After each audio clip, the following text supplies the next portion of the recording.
Yeah, yeah, yeah. How are you? And the dogs are back up here again. And so they they figured it out. They figured it out.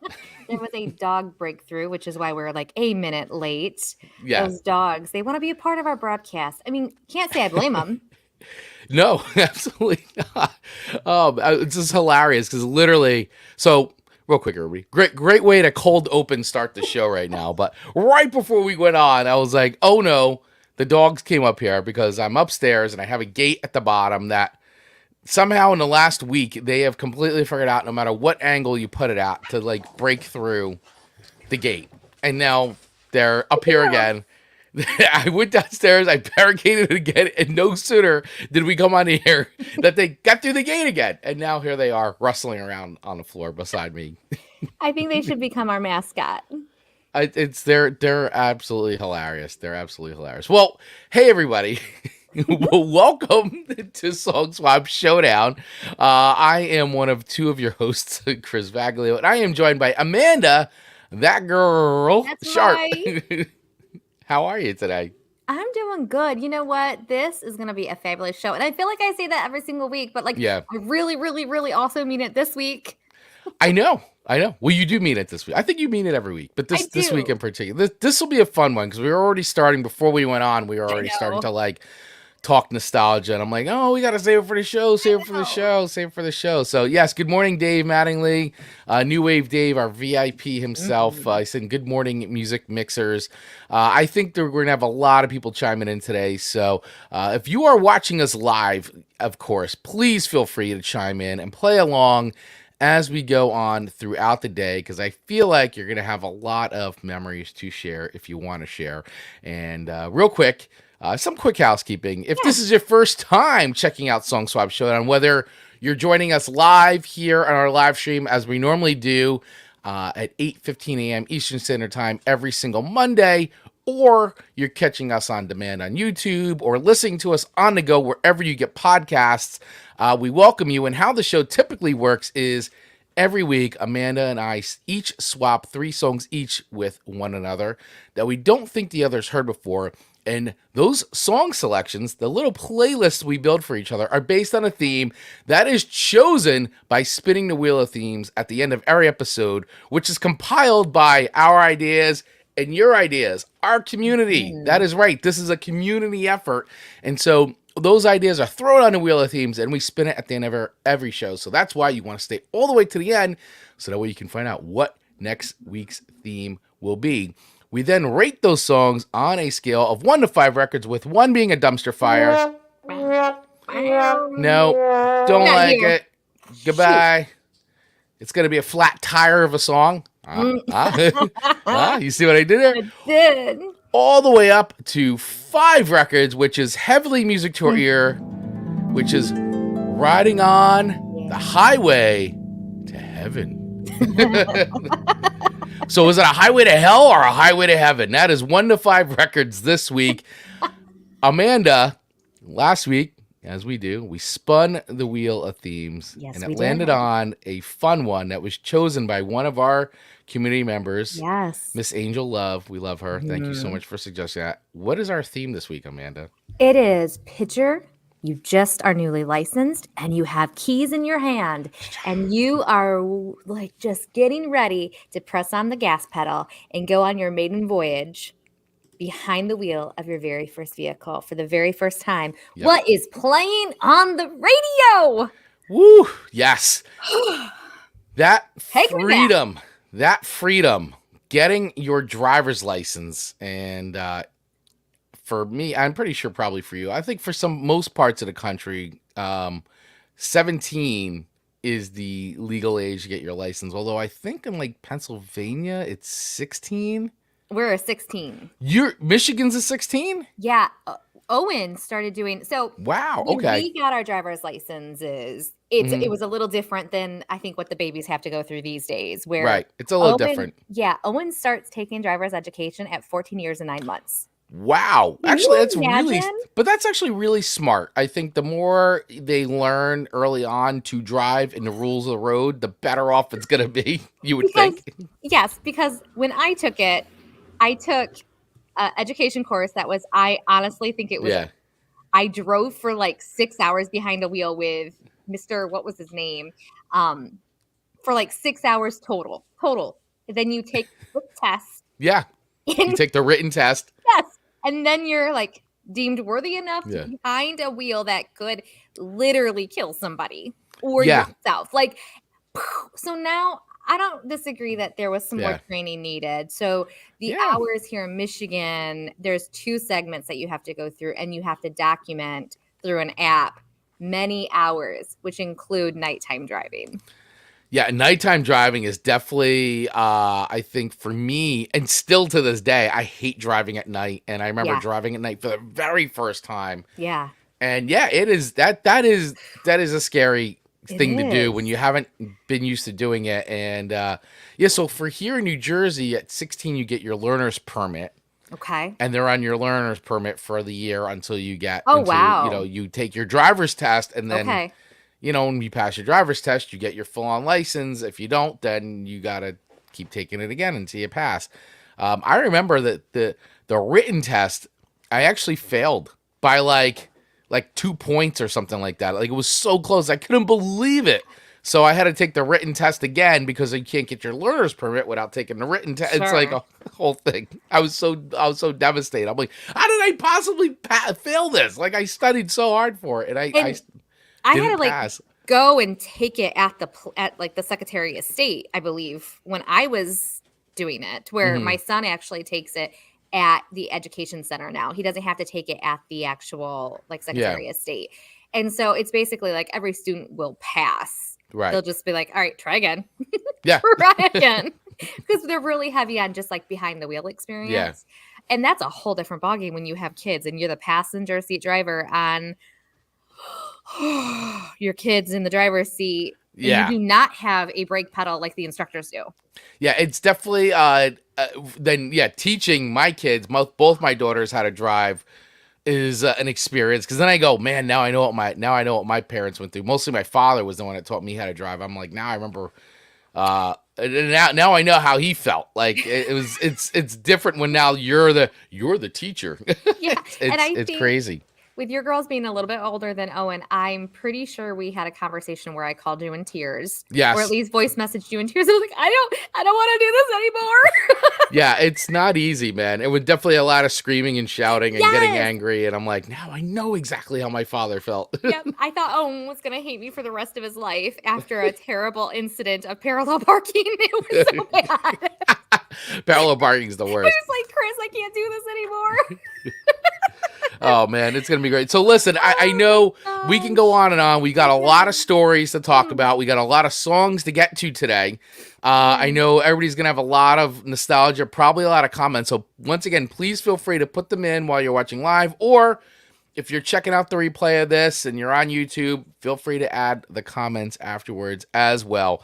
Before we dive in, though, want to just share a little something really quick. So anybody that's been following our journey here, if you've been following the show over the last 3 seasons, or if you're new to the show, great. You've probably heard us talk a little bit about, especially when it comes to our YouTube channel, some of the growth we've been experiencing. And honestly, that's due to like all you guys, everybody out there.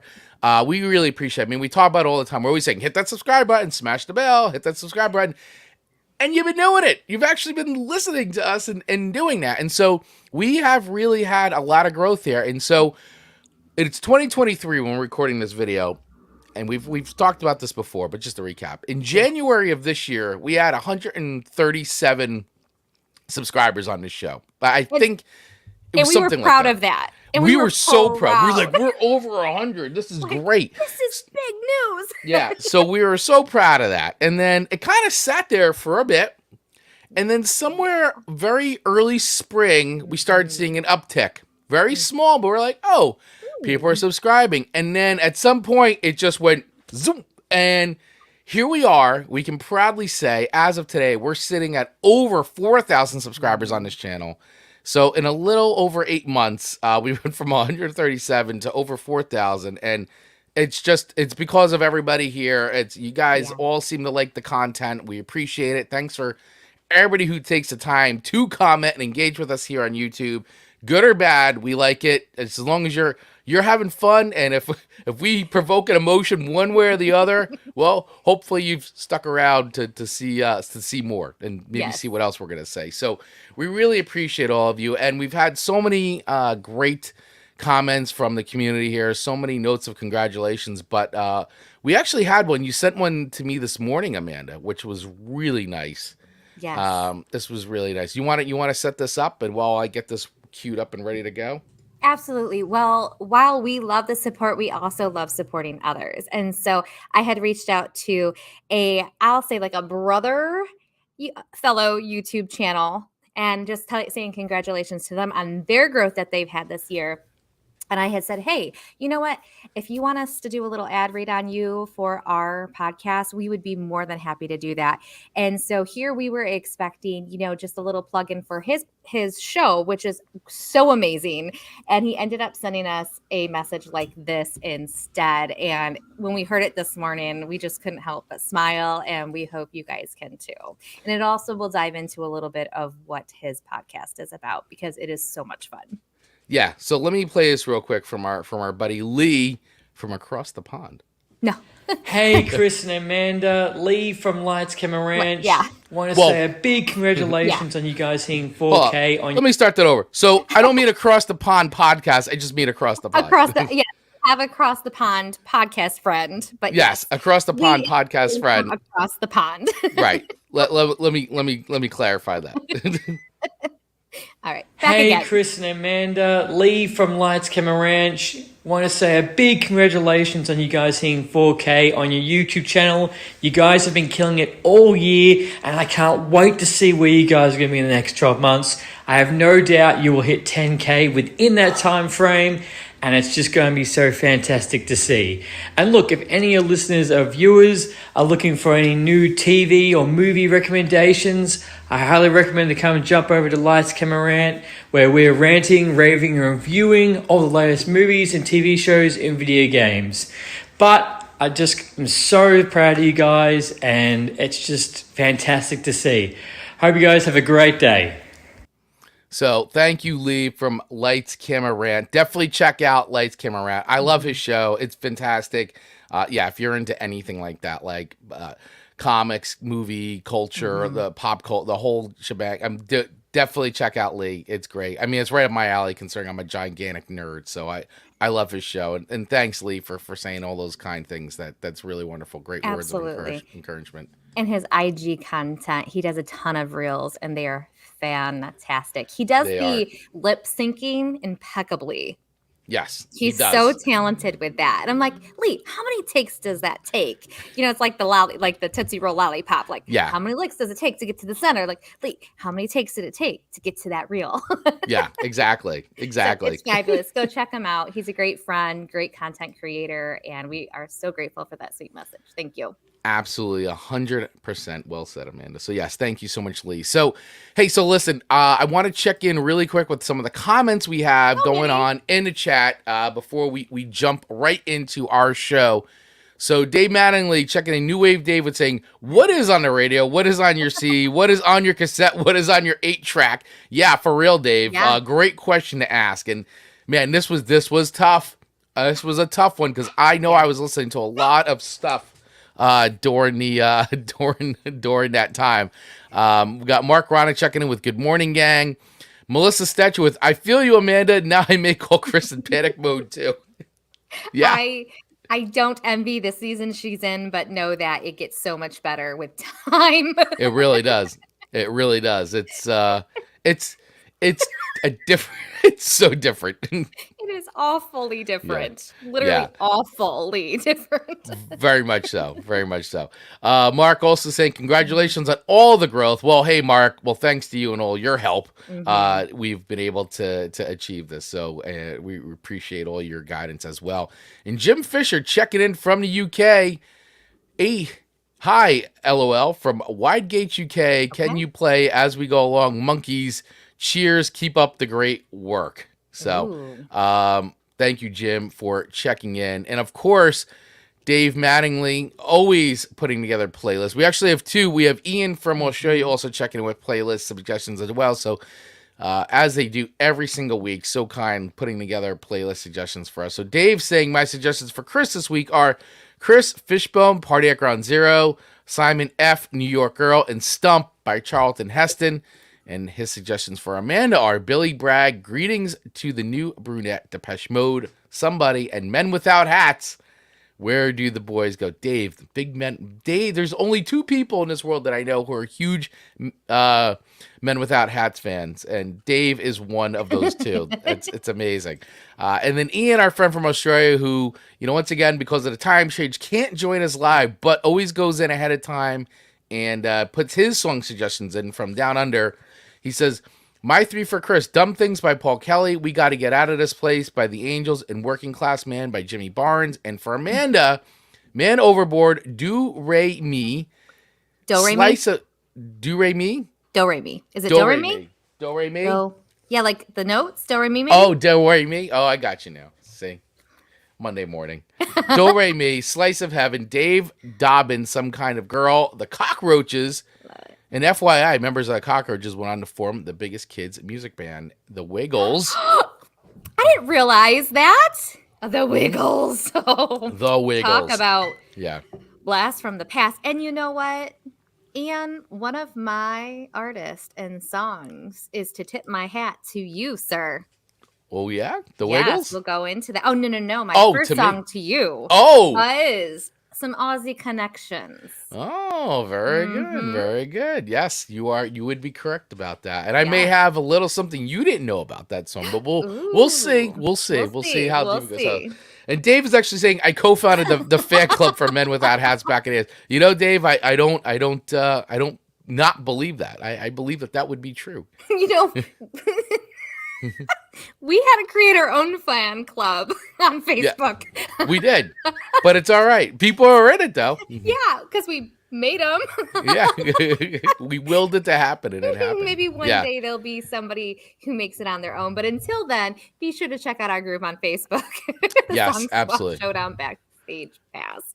Feel free to do that. Free. Just hit the link in our notes or scan that QR code on the screen, and you can get into our own fan club for free. For free. We can't even charge for it. It's free. For free. All right, everybody. Let's dive into it. Let's start the show. It's just so much great stuff. So, all right. So once again, we traded songs. We swapped songs with each other. These are definitely songs in a time capsule because these would have been the songs that we would have been listening to. They definitely would have been on our playlist, on our mixtapes and CDs going as we're the freedom of driving our vehicles for the first time and being able to crank the tunes we want to listen to, not be beholden to our parents' radio, even though we'd fight for them. Like, put my music on, and make our parents have to sit through stuff that they weren't exactly into. But man, I remember, so I got my license. So here we go. Here's the date. My birthday is on March 15th, and I got my license in the tender year of 1991. That's when I got my driver's license. So it was the year of 1991. Yes, the year of 1991 is when I got my driver's license. And so looking back at that time and what I would have been listening to really hasn't changed too much. My musical taste really hasn't changed much. I mean, I'm still listening to a lot of the same songs. Definitely some newer bands that weren't even out then, but it was when I looked back to say, oh, wait, what would I have been listening to? What albums came out around that time? And I was like, oh my gosh, and I totally remember having those cassettes because your car, and we've talked about this before. Here's a picture of the inside of my car.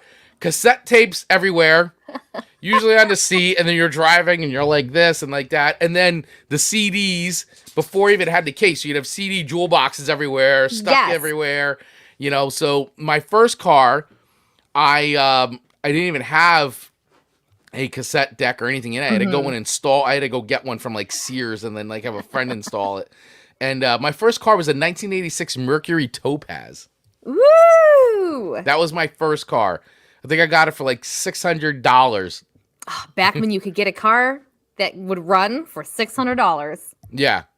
It didn't last very long, but that was the first car. It was a blue, like almost like a powder blue or like sky blue kind of Mercury Topaz. I love that. It was a 1986 Mercury Topaz. But it didn't matter. It Oh, really it didn't matter. It was wheels that got you away from home. Yeah, exactly. No offense, Mr. and Mrs. Baglio. Yep, Nothing yep. personal. Believe me, they were happy. But it was great. You know, I drive myself to work, drive myself to school. Like, yes. it was freedom. That's what it was. What was your first car? It was a 89 Buick Century, and I didn't start driving until 1997-ish, right? So it was white, and it had a red interior, and I called her Ruby. And boy, did I think that car was just perfect. And I did have to sit on a pillow because seats weren't what they are now. They don't go zzz, zzz, Nope. zzz. Nope. It was like clunk. Yeah, you literally had to sit on a pillow or a rolled up blanket. Yeah, it either rolled closer to the gas pedal or like in the back, like did go front and back a little bit, but there were not these manipulations to make your seat where it needed to be. So I did have to sit on a pillow the entire time I owned that car. Yeah. Wow. But I loved it. No, listen, it's first car. You definitely in love with your first car, no matter how much of a jalopy it could possibly be. Absolutely. Dave is saying my first car was a VW Beetle that was older than me. You know, I remember my father had a VW Beetle for a little bit. I think Beetles are so cute. So cute. Yeah, they really are. Tony Forkboy Denal checking with good morning. Sorry I'm late. It's okay, sir. We won't. Hey, we won't dock you. Not at all. And happy anniversary a day late. I know I said it Yes. yesterday, but happy anniversary to you and your beautiful bride. Yes, absolutely. Yes, happy anniversary, my friend. And let us know below, everybody, if you're checking us out live, what was your first car? The first car you ever owned? Yep, Tony, the 76 Buick Regal, buddy. Love it. I love it. Yeah. Can't go wrong with the Buick. Scott is also checking in, Scott Rewall. I apologize for my tardiness. Everybody's. I think they're apologizing to you more than anyone. I doubt it. Yeah, my first car was definitely that thing was. I was trying to think. I don't even think I made it through a whole year with that car. And then what was the gas price when you started driving? 99 cents. Actually, depends too, because the gas station right by my house, I think was actually 89 cents or 79 cents. And then for super, it was like $1.09 or something like that. Crazy. Yeah, it was, I remember it being like between like 89 cents and 99 cents a gallon. And I feel like it stayed that way for a very long time. Because that's about what I was paying too when I start, and to look back and go, oh my gosh, to pay like less than $1 for a gallon of gas, mind blowing. I mean, can you imagine that? And then even going further back to like our parents and all that stuff, like what they paid for gas. I know. Yeah, Scott had 81 Camaro. Love it. That seems really fancy. Yep, 76 cents a gallon Hess on 46 in Rockaway back in the day. Yeah. Nice. Crazy. It was great. Yeah, I used to get Super Tuesday would be the day that you'd get like the little discount a lot of gas stations. The Tuesday discount on gas. I mean, just think, you could take 4 quarters and get a gallon of gas, and get a gallon of gas. Like you you literally need to get. Could pull the change off the floor of your car and get gas. I can't. That was back in the day. Back in the day, we sound old when we say that, but really, back in the day, we could get it for less than $1. You really could. Lord Crazy. Yes. So for all our younger viewers out there and people who check out the show, yes, we are old, and we remember back in the day when you could get gas for less than $1. So, oh boy. All right. So let's get into it. Let's get into the music. People are here to hear us talk about music. At least I think. Yeah, well, maybe. I think they are. But, all right, so we've got some really good tunes picked out for each other this week. And I think it's pretty indicative of, once again, where we're at during the time in our lives, what was on the radio, what was popular, and what we were into back then, which, once again, I said, I am still into these songs that I picked. So not much has changed from 1991 for me. And the same for me. I think my list is I could have easily contributed this list on a very normal show. Yeah. Scott would say, cup holders were always good for about 3 gallons of gas. Yeah, absolutely, Scott. I love that. I totally that image just filled with change, digging through anything silver. Even pennies counted at that time. Heck yeah. And I will just say, last week I teased about the time that I got pulled over doing an ungodly speed. So if you hang into the last part of this episode, for sure I will share that story. Story time. And my butt should have gotten arrested. Oh, okay. So hang in there for another 6 songs worth, and you're going to hear how I did not go to jail.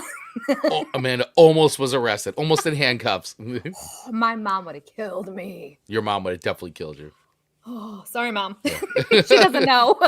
She's got to know now. Absolutely.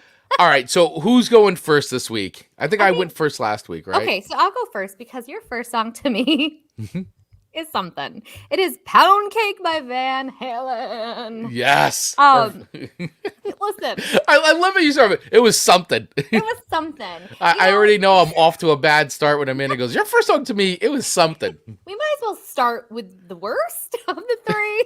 What? Well, come on. It's Poundcake. Not come on. I will say, the song started off in a power drill. Yeah. Eddie playing the drill on a guitar. I do love the sound of a power drill. I love a power drill. We know you like power tools. Yes, I love power tools. So for me, I'm like, all right, that is okay. And then I just feel like the song might have went down from there. Really? I do. It was it's over 5 minutes long, including the power drilling. It's Van Halen. This is a song you turn up to like 100 in the car. I did not do that. Wow. But I can appreciate that you would have. And I just but it's good for you. It's good I for appreciate you. how you could like it. Me. And but you know what I found interesting is of all of their songs. My little Van Halen, my little Eddie Van Halen pop. Oh, that is cute. That is cute. What I found interesting was of all their songs that was the one that you chose. So explain that to me. Yeah, so in 1991, For Unlawful Carnal Knowledge, the FUCK record, came out. FUCK record. And, that was, you know me, Tony knows this as well. I'm a huge Van Halen fan. And this was the era of Van Halen when Sammy Hagar was the singer. So this was the 3rd record that they released with Sammy Hagar as a singer. And I loved this record. Like, absolutely loved this record. It came out right at a time when I got my driver's license, and there's nothing better than cranking Van Halen as loud as I can out my car windows down. My uncle was the one who got me into Van Halen, and we used to drive around, and he would crank Van Halen. That's great. In his car, and he used to have a Fiero back in the day, a Pontiac Fiero, and we used to crank Van Halen and drive around. And so I was like, now that I got my car, I can crank Van Halen. And this record came out just at that time, and I loved it. And I think the production on this record's awesome. I love the way Eddie's guitar sounds. I'm a huge fan, so it's like it's hard for me to speak objectively about Van Halen and this record. Mm-hmm. But I love that this is the album opener. It just cranks, and then this was also the year, I might add, that the Rangers that the Rangers were starting at the beginning of making, having a good season, and then the next year they would win the Stanley Cup. And I remember one of the songs he used to play, which is Don't Dream It's Over, which is another song on this record. So that would be a year later that they would use that in a lot of the promos. So this record as a whole kind of holds a very special place for me. For sure. For all those things, like getting my license and the Rangers winning the Stanley Cup, a few years later, actually, 94. So it was like, it was just great. And this record, I absolutely love this record. So yeah, Poundcake. So I feel like I was a little surprised that this was the song. I'm not surprised that Van Halen was on your list. I was surprised that this was one of your favorites. But you know what? That's the beauty. When you have your own car, you can roll down the windows. And this was before power windows, you guys. So you had to lean very far over to get the passenger one down. Yeah, while driving. Yeah. Oh, and by the way, I also want to add, I didn't have air conditioner in that car either. The AC didn't work. I don't think I think I did, but my mom and dad made me think, and this could be true, could not be true, that it used up so much gas. Oh, don't do that because it'll be so much gas. Just use your windows. Yeah. And so I like probably absolutely sweated like crazy because of that when I absolutely could have used that. Right. Used the When you absolutely could have used that. AC and spent 75 Yeah. cents on a gallon of gas to be cool all summer long. Right. But I like the power drill. It's a long song. I really didn't hate it. And one thing I will say, when I was reading up on the meaning of the song and whatnot, I did appreciate that the song was basically about pound cake, not pound cake, but it's about people. And it's like, they're like, pound cake, what you see is what you get sometimes, and I go, that's so true, because when you look at pound cake, what you see is what you get. Yeah. And who doesn't like a good pound cake? Do you like pound cake? When I used to eat that, yeah. It's heavy. Yeah, the Entenmann's pound cake. And you guys all know what I'm talking about. The Entenmann's pound cake. Sure do.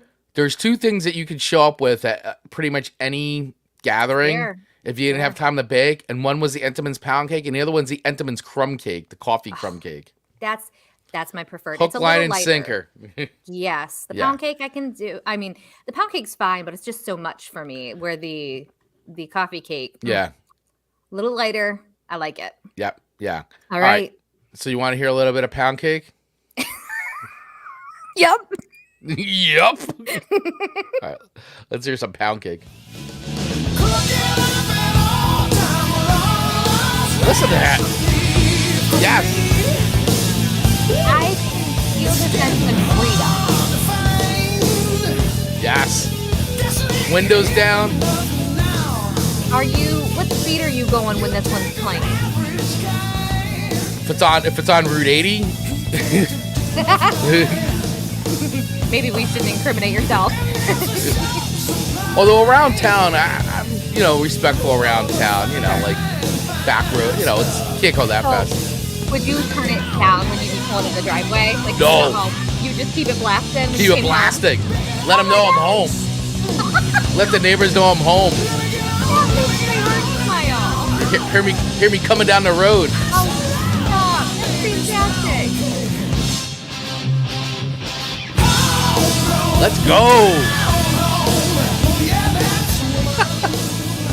It's a great song, man. It's a good song. It is a good song. It's a fun song.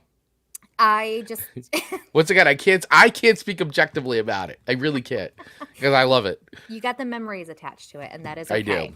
That is okay. So, all right, where do I rate this? I don't hate it.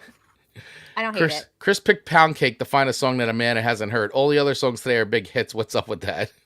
Well, because it was what was on the radio, right? So I guess it didn't even have to be on the radio. I was just a Van Halen fan. And it was on the radio, though. Like back here, back in the day, WDHA 105.5, still the rock station here in Northern Jersey, played the heck out of Van Halen. They still play the heck out of Van Halen. But did they play the heck out of that song? It was the first single.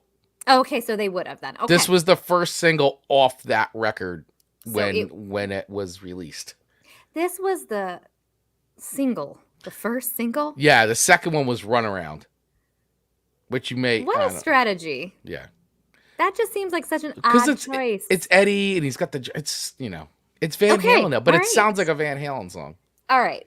So where do I rate this song? Where do you rate the song on scale of 1 to 5 records? I got a feeling I know what's going to happen. It's not a dumpster fire. It really is not. It is not a 5 record for me by any stretch of the imagination. I didn't think it would be. It's a slightly above average, but not like mid. Okay. Above average. So I'm going to put it in at a 3.2. 3.2. So just slightly above mediocre. Yes. And honestly, it only gained that because of the power drills. Because of the power drill on the guitar. Because of the power drills. So all right. that secured a 0.2 higher than a 3.0. All right. So 3.2 for Van Halen's Pound Cake. What do I have you such guys great think? memories of cruising around with that song blasting, man. And by the way, I just want to say that our community, once again, you guys have such awesome song suggestions that everybody, when we posted this in the group, everybody just, you guys all had, we could make an entire playlist just out of all your songs, which we may even just do, because there was so many good songs shared in the group, with everybody sharing like their memories and different things they were listening to. So That was really awesome. I brought back a lot of memories to see some of those songs too. It So can that be was our that was Song excellent. Swap Showdown Cruisin' playlist. Yeah, exactly. And then okay, so Fork Boy, what misspoke. before Power Windows, Amanda, not Windows. We are not that old. Correct. I did misspeak. Yeah. And that's one of the things I love about doing a live show. We catch all of the stupid things that I misspeak about. And, Yeah. it's endearing, right? It is very endearing. He's also saying my Buick had an 8-track player. I had to go to Radio Shack. Remember Radio Shack to go Yes. get the 8-track to cassette adapter. Yes. Wow.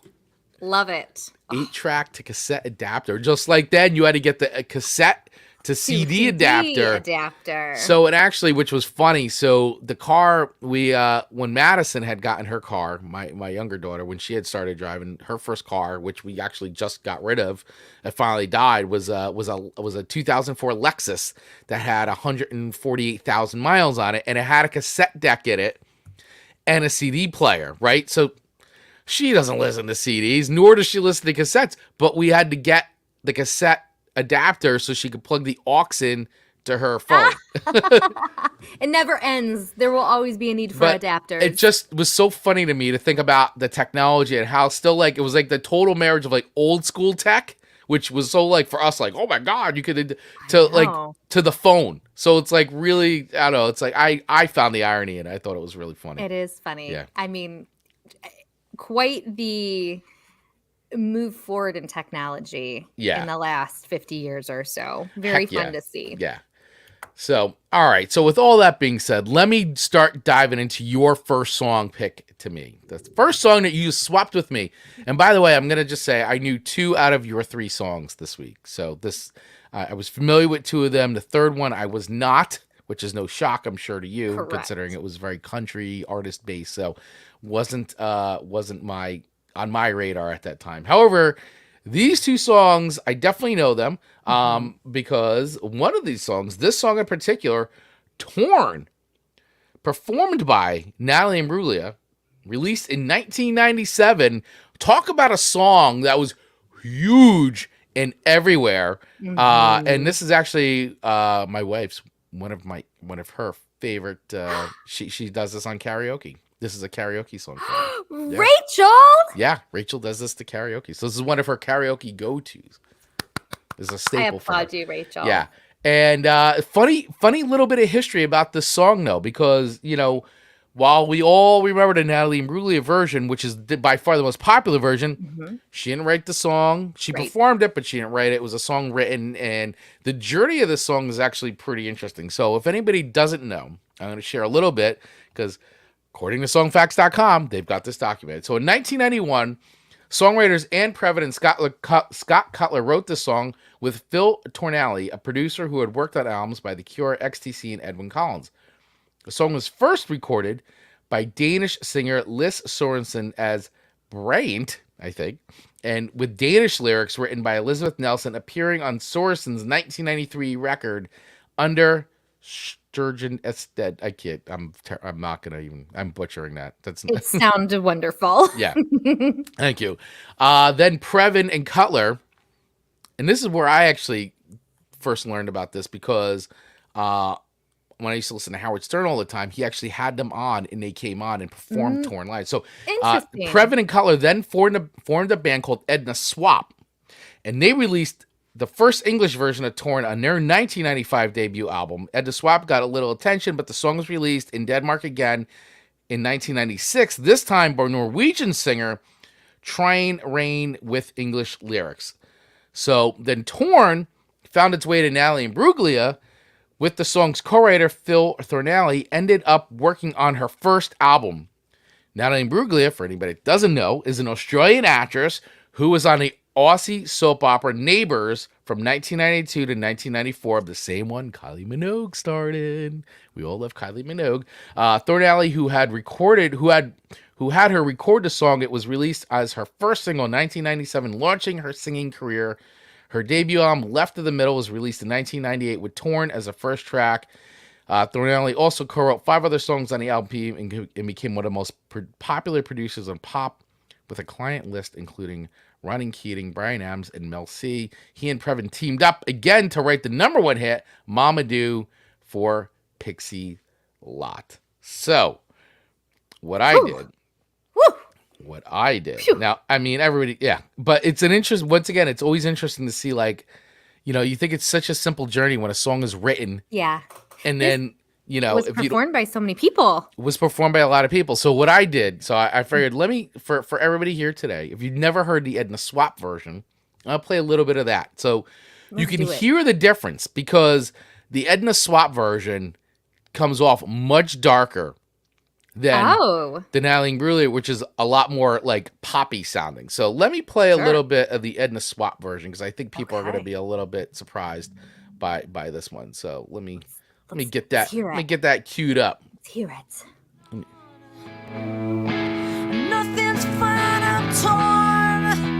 I'm all out of place. So these are almost a lot of Morfetti. These are the original songwriters. Cold and I am ashamed, lying naked on the floor. Illusion never changed into something real. Wide a little more emotional. I can see the perfect sky is torn. You're a little late. I'm already torn. You know, I don't know if it kicks in here. So I guess the fortune teller's right. I should have seen just kind of playing this type of version to sing this song. What'd you say? I could see like Brandy Carlisle trying to do this type of a version. Yeah. I could definitely hear it too. I mean, and I got to tell you. Interesting. I don't hate it. No, I mean, it's definitely, it's interesting too. Like, so the original songwriters who then performed the song, like their interpretation of it, right? So then basically from there to, you know, the Natalie Imbruglia version, which is what a different vibe, right? So, I mean, what a different vibe from like a darker, much more serious, much more emotional sounding song to like basically a pop ditty. He was warm, he came around like he was dignified. I mean, the song itself is like, it's not a happy song. No, but her delivery is rather chipper for a dark song. Right. Now, all of my karaoke, I'm very jealous that Rachel stumbled upon doing this, because now I'm like, why didn't I do this as karaoke? It's a fun song. Yes, it but is. Even when you get to this chorus, like, Nothing's fine, I'm torn. I'm all out of faith. This is how I feel. compared to like how Edna Swap does it, like it's like heavy and dark and. This one would be blasting in my car. The other one wouldn't have been blasting. It's not really like a driving song to me. It's more of like I'm in my bedroom sulking sound. Right. But this one is definitely like, hey, I'm driving with the car windows down, cruising around Michigan, 17-year-old Amanda Sharp, looking for people to do one-arm push-ups with. Absolutely. You know, and I will say I have very sensitive ears. So my level of cruising with it blasting is like level probably 9, where Chris was probably level 30. Oh, yeah. It's cranked. Like, well, that's too loud. Car rumbling, you know. You got to let everybody know what you're listening to when you're a teenager. So I feel like my cranking was so low weight compared to other people's cranking. I mean, so big difference, man, on these songs, though. I got to tell you, like, but I like the song. The song is great. I mean, and it's funny because, like I said, I hadn't even known about the other version. Yeah, I had no idea until I heard them actually come on Howard. They were on Howard and they talked about it and they played it, and I was like, holy smokes! Like, what a huge difference. You know, it's really cool. And I love hearing the progressions of songs like that. So listen, this is a really good song. It's still fun. I mean, this is definitely, I put this in the category of target core, You know, this is music they play in Target, so it's in a Target core playlist for sure. Very, Natalie Imbruglia is very. Torn for sure. It is definitely 100. You're like shopping in Target. You're like, ooh, let me get some dog treats. Let me get some block of cheese. Let me get some graphic tee. You know, whatever. Yes, all the things. All the things are Target. So Yep. this is definitely Target core for sure. And then Torn comes on, and you're like, hey, I'm And on my all the moms my age are just singing it. yeah. They're If I all can singing hear it. if I can hear someone in the other aisle, Yeah. I'll go and do a little peek, and I'm like, I Yeah. see you. Yeah. Mom core. That's what it is. Mom core. Target core, mom core playlist. That's what this One is. and the So same. yeah. So where do I put this song, right? Rank it on it. I still think the song holds up, you know, for being released and having the journey it's taken. I feel like the song still holds up today. So I think it's a really well-written song. And I do like Nat Imbruglia version. I don't dislike it. I think the Edna Swap version is just very interesting. And it's interesting hearing their darker take on the song, which is actually kind of dark to begin with. Like, Yeah. so I'm gonna put it up. You're gonna get a good rating on this one. This is Okay. gonna get a Okay. 4.2 Nice. because I do like this song. I think it's a good song, very well written, and you can't help but sing it when it comes on. I mean, this is a song that was definitely like when it came out played like crazy. I mean, really play. I mean, every time you turn on MTV, the video was on. Every time you turned on VH1, the video was on. So yeah, really good tune. And this was one that was radio based for me. I did not have a cassette tape of her, and my first car did not have a CD player. So I just was dependent upon the radio to play this, but I have such great memories of going down Monroe Street, Right. listening to this song and just singing like nobody was watching, and probably everybody was watching. Everybody is watching. Or no one really was, but I don't know. I just In your head, everybody was staring at you. yeah, maybe. Like, oh God. Good or bad. Good or bad. Good or bad. All right. Well, I appreciate the 4.2. Yeah. Thank you. No, so much. it's a really good song. I mean, I feel like it still holds up. So, I mean, you still hear it when you're shopping. Comes on. We sure do. Hey, and we got some comments coming in here. Scott coming in and saying, cassettes remind me of a few mixtapes. I mean, was there not, and we've spoken about this before, but we'll say it again, the art of recording something from the radio, the precision that your fingers had to like do all the magic and the timing. And I mean, the DJ had such a crucial role into preparing you for that song, getting ready to like go. Yeah. No, absolutely. 100%. I mean, that was recording, like making mixtapes is an art form. I know there's playlists on Spotify, which I love doing. I make tons of playlists and even mix CDs, but like it definitely is an art. For sure. Yep. All right. Yeah. Dave coming in with, have you seen the mime version of Torn? I have not. I got a feeling Dave's going to be sending that to us any second now. Agreed. Yeah. But Speeding was her other story. Absolutely. Yeah. I kept my volume down at like a 9 while speeding. Yeah. And then Scott with MILFcore. I have never in my life been referred to as a MILF. No. I wouldn't hate it. Not to your face, maybe. Fair enough. Fair enough. Yeah. I'm not dishing for compliments. I'm just saying I'm never usually viewed as that. Right. At least not to your face. Not to your knowledge. Not to my knowledge. Not to your knowledge. So thank you for that 4.2. You're I welcome. love it. You're All welcome. right. So diving into your second song My today. next song. I have so many thoughts on this song. So many thoughts. So many thoughts. All right. Give It Away by Red Hot Chili Peppers. Listen, I feel as if the way that I say Give It Away stems directly from this song, because the proper Give it away. Give it away. Yes, the proper way one should speak give it away is give it away. Yet I find myself saying give it away like very quickly with the give it away, give it away, give it away now type of sound. So I feel like little does Red Hot Chili Peppers know that a whole group of people say give it away. Give it away. Give it away. Instead of give it away when they speak because of them. So thank you, Red Hot Chili Peppers, for the give it away. And you didn't give it away. Didn't you feel so good when you could say give it away, give it away? Like you just felt like a tongue twister was mastered. Absolutely, yeah. Like, give it away, give it away, give it away. Like, I mean, Yeah, it was powerful. it's got a great like roll to it. Yeah, instead of It give it does. away, like it works so well. Like, Can we give it away? That just sounds Yeah. so proper. Where I'm like deep into the give it away.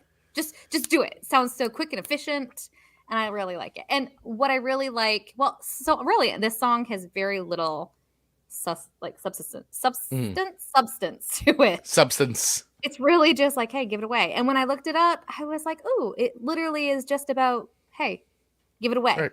Give it away. You got it. Give it away. That's it.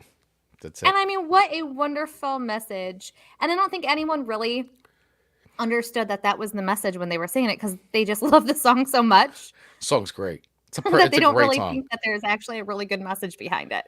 And I agree with Tony. The last good album from Red Hot Chili Peppers, 100%. And now I remember, I have great memories of hanging out with Tony and listening to this record because, so we, both having our licenses, driving, parking in Morris Hills parking lot, high school, and blasting tunes. And Tony's car was like, we all congregated before a class and hung out in Tony's car. And Tony would always have Red Hot Chili Peppers blasting out of his car, or Infectious Grooves, or Suicidal Tendencies, and we just all hung out there until we had to go in, and he'd be blasting like the album right before this, Mother's Milk. We'd always be listening to that, and then when this record came out, blasting this record. So I love that. yeah, nothing like Fully on Bass. Oh my God, yeah, Tony, 100%. So listen, I'm definitely loving that. One of our listeners was in a car with you, Chris, and you guys with the high school together. experienced Yeah. together. Yeah. And Scott Rewald too. Scott was in high school with us too. That is so special. Yeah. So, but yeah, it's this record. I agree 100%. This was their last good record. Like, yeah, the good old days. It's this is a staple, even because this absolutely was played well beyond 91. I mean, it went well into when I started driving. Yeah. And this came out, I had the cassette. I remember getting it, and man, this whole record, front to back, great. Awesome to drive around to. Every song on here is just excellent. And, this was the first single, first music video from this record.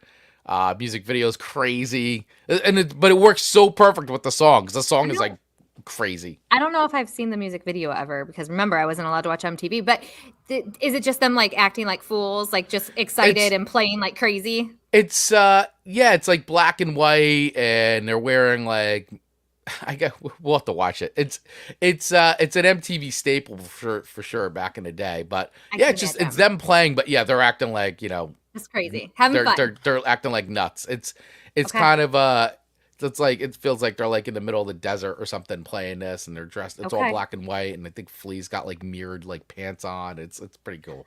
Yeah. I love it. Yeah. I love it. And I'd argue this song still holds up today. I feel like even the younger crowd would probably find some level of interest in this. Yeah, that's it. Painted full gold body paint. Yeah. Okay. This song definitely holds up. I mean, I mean, they just played, I feel like it was just played. I mean, I think it was last summer. They played Giant Stadium here, sold it out. I mean, the Red Hot Chili Peppers, even though to me, personally, they haven't put out a good record in a very long time. I mean, they've had hits for sure. Yeah, of course. But I mean, to still be able to go on like arena and stadium tours and still sell out, impressive. Definitely goes. And this record, in part, this was the record, because Mother's Milk right before this, great record, but it wasn't the commercial success that this record really catapulted them. And Under the Bridge is the song on this record that, I mean, they released a lot of singles from it. So Under the Bridge is the one that like really like kind of set them into like the stratosphere and like real huge commercial success. And being on MTV. I mean, MTV, they played the heck out of those videos. And so but it's a great record. The songs are good. And I think they deserved all the success that they got from this record. And I love the name of bands. Like, I think it's crazy when it's, let's name us Red Hot Chili Pepper. It's like, okay, like they just looked in the house and was opening up cupboards and go, Red Hot Chili Peppers. Okay. Once a drug stopped, they went downhill, in my humble opinion. Oh, okay. Yeah, they all got clean. They were all, good for them. No, good for them. Glad, but Good yeah, for I them. think definitely affected their musical, the creative output. But hey, Probably. but yeah, great song, and definitely remember cruising around to this one for sure. I mean, for me, how I just couldn't. It's I love it. good song. So I don't know if there's anybody who's not heard this song. I was but, just gonna say the same But I thing. mean, here's a little bit in case you don't know. Give it away, give it away. I mean, the bass line in this.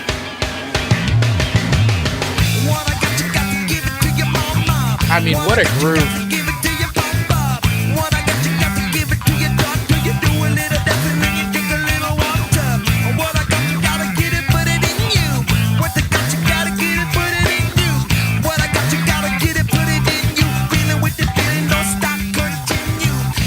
I mean, come on.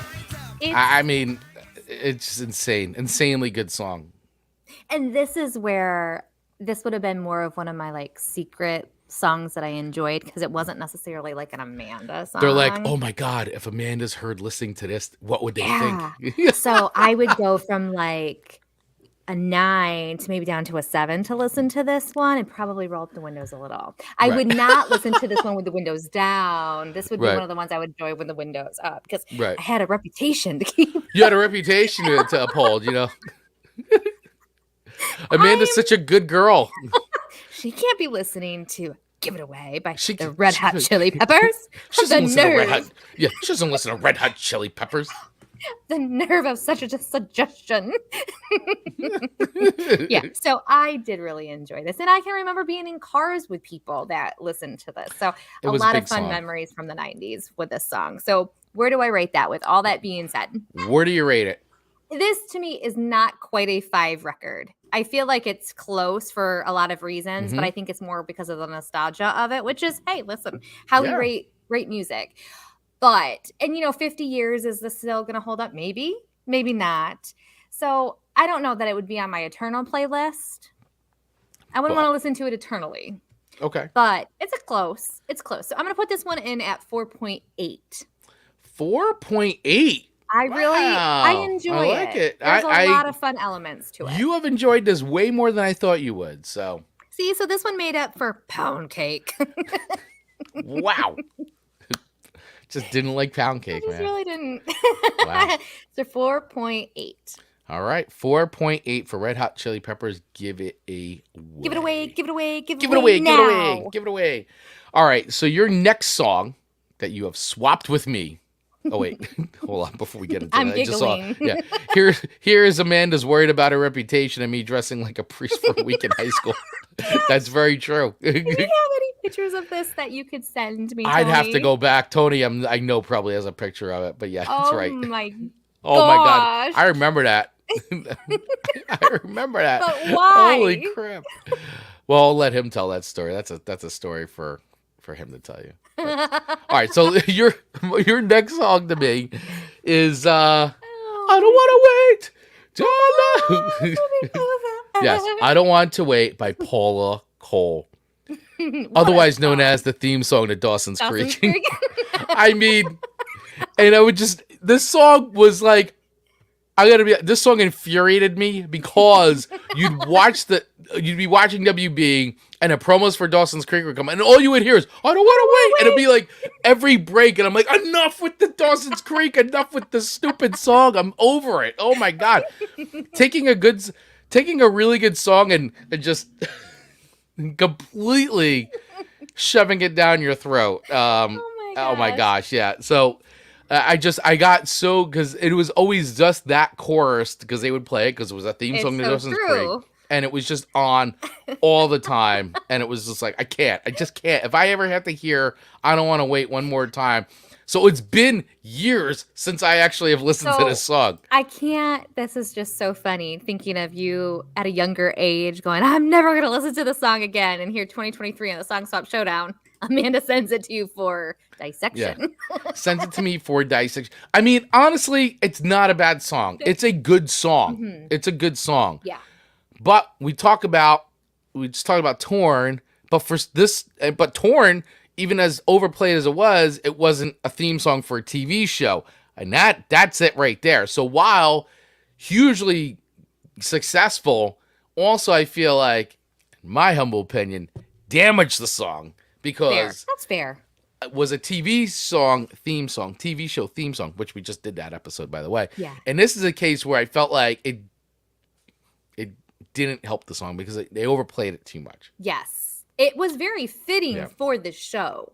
Very But fitting to for the your show. point, like every Yeah. second, it was shoved in your throat associated with that. Where I think most people can't hear this and not think Dawson's Creek. Oh, even if they yeah, didn't watch it. absolutely. Yeah, I mean, and listen, the song itself, once again, really good song, a very personal song too. Tony. It is a personal song, and and like I said, it's not a bad song. I mean, Paula Cole, great voice. Yeah. The song actually, and the reason how it got onto Dawson's Creek, by the way. So the show got onto Dawson's Creek because show's creator Kevin Williamson was a fan of Cole's and asked to use it. We had no idea that it would be such a hit and that it would usurp the brand name that was Paula Cole. We had no idea it was going to be so huge. She told Songfacts it was unusual at the time for a show to use an existing hit, and it just took over. It gave it a new life for another younger generation, and that generation wasn't aware of the fact that I had a career before that. So really, it had been up to them to discover via the internet, I guess. What's unfortunate, though, but maybe fortunate for me, not that I go and watch a lot of Dawson's Creek reruns, but if you watch the show on DVD or stream it on Netflix, actually, it's not on there anymore. They took it off because they didn't want to keep paying the licensing. They did it to save money. That is interesting. I have found that there's several shows, like Charm, the original Charm is like that. They have taken off the original theme because they didn't have the continued licensing to play it. And I go, man, it does show the power of that song, though, because it just feels different when you don't hear it. It does, because you're so used to hearing it, and especially like that time when that show was on, which I remember, you remember. Yep. Just talk about the promos, everything. That Yeah. was the song. That was the theme show to the song. So when you hear it now and you watch it and it's gone, you're like, now, they don't know that They don't know. They don't know, but like having grown up with that in that time, it's weird. It is. And I would argue most people watching it on the reruns at this point or streaming it are the people that grew up watching it. They're wanting to binge watch it a little and go back there. So it is a disappointing thing when that crucial piece to the puzzle is gone. Yeah. Oh, 100%. It's crazy because it's just something that you just remember, and the nostalgia. And so when it's gone, that nostalgia is kind of like, I mean, the show's still there, but it kicks it off. It's the theme show of the song, the theme song of the show. Yeah, and I tried to rewatch the series. I really did, and I rewatched it, and this might be a very unpopular opinion. I thought it was the dumbest thing in the world. Oh, I was not a fan of Dawson's Creek. I was not, but I mean, all the actors from that show though went on to like have really good careers for sure. That was the launch pad for sure. Katie Holmes. I mean, Katie Holmes. Yeah. Wow. Yes. Just one of the many success stories, but yeah, it just hits differently at 42. I'm like, wow, this is dumb. If my kids are acting like this, I'm gonna get a grip. Yeah. I mean, geez, a lot of drama for kids these age, but I don't know. Absolutely. I don't know. Maybe that's real life these days, but it wasn't like that growing up for me. It was a soap opera for kids. Yeah, absolutely. So this album. So in case anybody, if you found this song not on Dawson's Creek, it was originally released on the album This Fire in 1996 and charted number 11 in the U.S. on Billboard Hot 100. So the song was originally released as its own single and became its own hit. And then became even bigger when it became the theme song of Dawson's Creek, which is wild. And it is actually odd. It's, according to this article, I agree. It is odd to use a hit song as then the song for a TV show. But listen, it was a strategy that paid off because it made the show a little bit more recognizable. Like, oh, I know the song, and now watch this. So all right, so where does I Don't Want to Wait rank today? Does the song hold up? I can picture a young Amanda Sharp cranking this song, right? This is you. We're stopped at the stoplight together, right? And I got Poundcake blasting. And then I turn around and I hear, I don't want to wait till our love's over. Can you imagine if that became a mashup? Those two, like our playlist neck to neck, like our song 1, song 2, where they get like remixed together. Poundcake and I Don't Want to Wait. Yeah, mashed up together. Yeah. Crazy. So I could picture you singing this yeah. one. This is a good one. So where do I rank it? So it's a well-written song. Mhm. I wouldn't say I was a huge Paula Cole fan back in the day. Although I do agree with Dave. Yeah, I prefer Where Have All the Cowboys Gone. I Such a agree good with that. song. Very good song. And I actually will say I like it better, but I understand why the song was a huge hit because it is it's a pop song. It hits all the right notes. Sure. But for me, does it hold up? Do I like it? I mean, I never really would just go put the song on. It wasn't on my playlist to listen to. It was literally a radio, like you heard it everywhere, and it was a radio song. A girl song. Yeah, I mean, I guess, yeah. I mean, I guess Without that's going gender yeah, stereotypic. but I think I think that's fair. it's a fair way to put it. So, I mean, for me, it's not like it's a bad song. I'm just not it's not something I would have chose to put on to my playlist or CDs or mixtapes and all that stuff. But I do respect the song. So, and I was sick of it for a very long time until Amanda picked it for me. But I mean, listen, I'll give it a 3.5. I mean, that's fair. It's not I wouldn't say it's like it's a bit above for me listening to it. It's a little above mid. I mean, it's, I guess it's my pound cake. It's how I feel, how you feel about pound cake is how I feel about this song. Understood. And you know what I will say is when I was freshly 16 and just enjoying belting this at the top of my lungs behind the wheel of my vehicle, I felt like I was singing it with authority, like I knew what I was saying. And now listening to this as an adult with almost 17-year-old son and years of marriage, like I just feel like this song itself and the message behind it is fantastic. Oh, it's a great story. And actually, if you go and watch the original music video for this song, it's about vampires and being immortal and stuff like that. It's actually pretty interesting. And I think even when I think of his Dave's suggestion where you're saying where have all the cowboys gone, like even appreciating that now in my 40s is going to be different. I think I'm going to need to go listen to this entire record from her because I feel like it will give me some new appreciation. So I accept that 3.5. I really do. Okay. Yeah, 3.5. I know. Yeah, I saw Tony saying if you score this song above a 3, I believe you were being too nice, buddy. Because when I hear the song, it does associate to a TV show, just like driving down the Parkway and hitting Cheesequake service area and smelling Staten Island. Now, that's what I love, is the stories behind the memories of the song, because we all go back to a place in time. That's to your 3.5, I believe. Yeah, that face is to the 3.5. He's like, ah. Yeah. I mean, listen, no, I am great. Like I said, I'm rating the song on the quality of the song. I mean, I'm not a giant fan of the song, but I don't hate it. I just don't choose to listen to it. Which leads me into your third song to me. Which is a perfect lead into your last song. Thank you for taking the words right out of my mouth for me. Which is Smells Like Teen Spirit by Nirvana. So, yeah, I know this is like one of these. Everybody's going to be like, wait, what? Like, has Amanda ever heard this song before? And I'm like, I'm pretty sure Amanda's heard this song before. But if we're talking about songs we were listening to when we got our license. Exactly. This record came out in 1991, and I remember the local radio station. Now, I'm going to say, was I a fan of was Nirvana on my radar? I'm not going to be one of these fake fans who say, oh, I was listening to Bleach before. No, I did not know of Nirvana. I did not listen to Nirvana. I didn't know Bleach, the first record before Nirvana.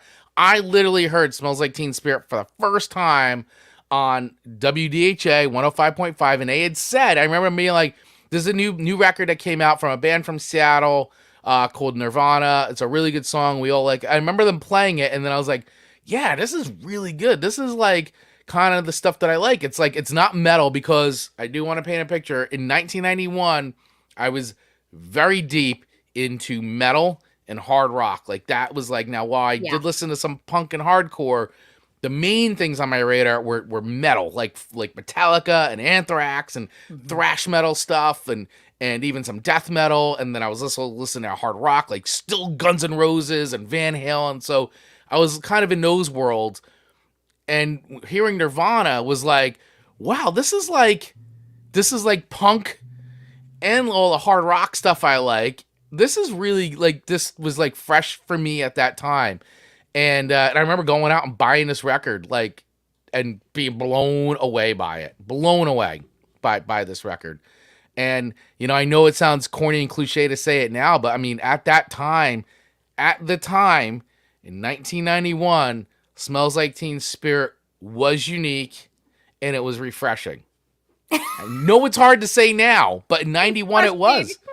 Because it wasn't what was on. It wasn't what was being played on the radio, and it wasn't actually even what was big at the time. I think refreshing is a very interesting word to use, but I can appreciate why you're saying that. As a person who listened to your type of music, right. It was something new and effective. Kind of like when maybe Taylor Swift entered the country world. There was something new and unique about a new season of country coming out. It was different because it also took a lot of like the indie rock stuff, right? Which I listened to some of the indie. I was into like the Dinosaur Juniors and like, and that to me was like, I always knew that you were never going to hear like that stuff on, which actually then wound up becoming on the radio, which was hilarious because Nirvana actually then said, "Oh, let me go," and this stuff started getting played. But like at that time, Nirvana was an underground band who like indie rock band, like who just got huge and for the right reasons because the record is phenomenal. But like really dialing it back, like when it came out, everybody, it was just, this is cool. This is different. I like this. It's not like boring corporate rock stuff. Yeah, exactly. I remember talking with Word about the song being played on Headbangers Ball right after Pantera and laughing about it. Yeah, exactly. But it was like, what is going on here? You know, the video's crazy. It's just, and the fact that it became as massive a hit as it did, like, it's just, I mean, we all know the story. Don't need to rehash it. But in 1991, when I got my license and this record came out, I was definitely blasting this one. I had this on cassette. Very interesting. So I have memories of the song. Obviously, I did not blast this in my vehicle. I didn't even listen to it in my vehicle. But I have memories of being in a vehicle and listening to it because I was able to hang out with my older sister more than I think what a lot of sisters allowed. And I would ride in the car with people she was with. And of course, they would kind of... Yeah. Her boyfriend at the time was Mark, and we'd be like, Marky Mark, Monkey Bunch, you know, just be stupid. Or at least I don't know if I ever said it out loud, but that was what was in my head.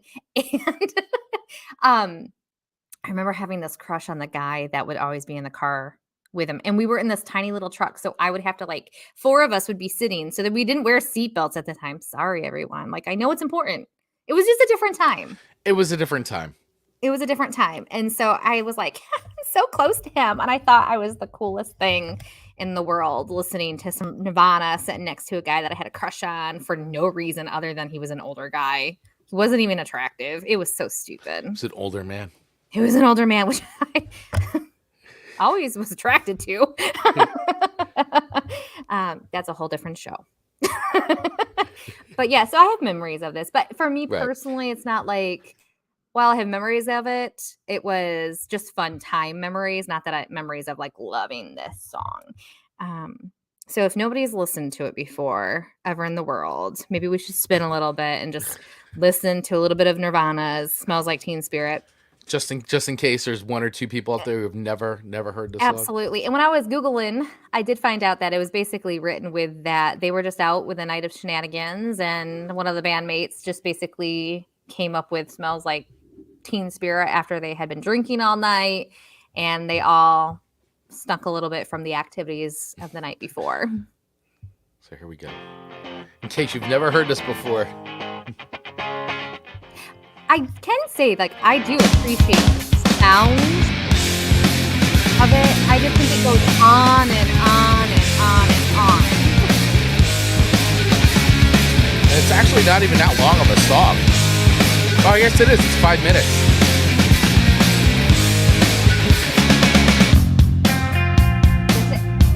It's a great song, man. You could play a couple of those notes and people would be able to. I mean, that's the opening chord progressions. Like, so many kids learned how to play guitar from this song. Oh, I bet how empowering. This inspired a generation of kids to start bands and play guitar. Which I love that. I really love that. I mean, hello. I mean, man, what? It's like, song holds up, man. You know what I feel like it is? They made us write a song and perform it, and I want to.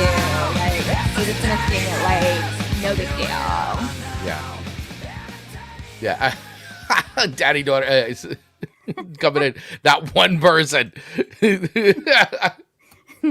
That one person who's never heard Smells Like Teen Spirit. They got to be out there.